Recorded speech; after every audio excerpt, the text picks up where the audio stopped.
Greetings once again. It's time for another edition of Shelf Life Book Reviews Online, where I present for you, the book-loving public, a book that I very highly recommend. Today's book is a fiction book.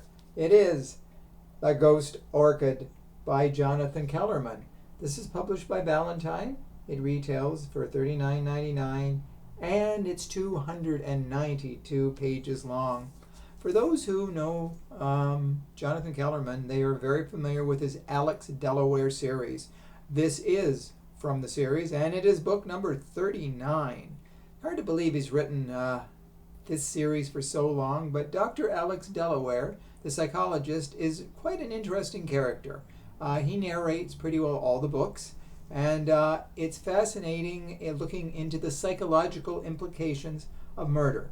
Now, we all know LAPD homicide detective Milo Sturgis is his best friend and his partner in many ways in solving the crimes. But this time, the two have they're on the outs with one another because several months ago, someone attacked Dr. Alex Delaware when he was giving a speech and nearly killed him. And Dr. Delaware has been very slow to recover. But for some reason, the two have not really talked much. I think Milo is feeling guilt.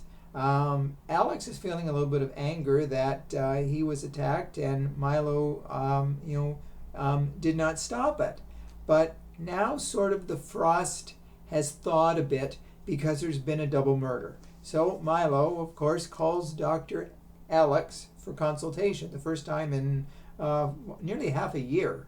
So what has happened is in Bel Air, a man and woman are dead by a swimming pool. Now, the owner of the house is Giovanni Agianta.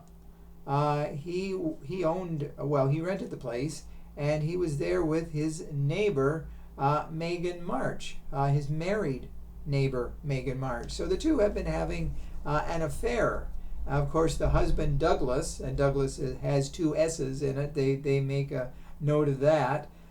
He's been traveling around the country on business, so he hasn't really been home a lot for his wife. So he of course, has no idea that she has been, having intimate moments with her next-door neighbor, Giovanni. So the two have been shot at the side of the pool. And so Milo and Alex come. Now, first of all, they wonder whether it's the husband, Douglas, who found out that his wife was having an affair and decided to kill them both. Was it someone who didn't like Giovanni? And Megan was like collateral damage. She was caught in the crossfire, so to speak. So many questions. Not a lot of answers at the moment as Alex and Milo start to look into the crime. Giovanni's family was part of a major shoe manufacturing company in the area, and so it's not too likely that he had a lot of enemies over the shoe company. So what exactly happened? Now, The Ghost Orchid, which is the title of the book, Megan was an artist and she was drawing the ghost orchid. Now, the husband, Douglas, really didn't care about her paintings. He was more concerned with a purple diamond necklace that she owned that was valued up to close to $100,000. Where is it? Was it behind the murder? But as we find out, Megan has a rather sort of jaded past. She's not who she says she is or was or could be.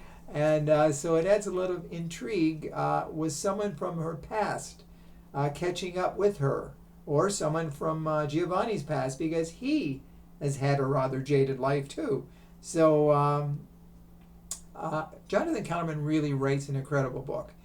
He goes into all the psychological implications and the reasons, and we have to guess along with the police and the psychologist. So it's classic Jonathan Kellerman. If you've never read a Jonathan Kellerman book, you really should. Like I said, this is book 39 in the series.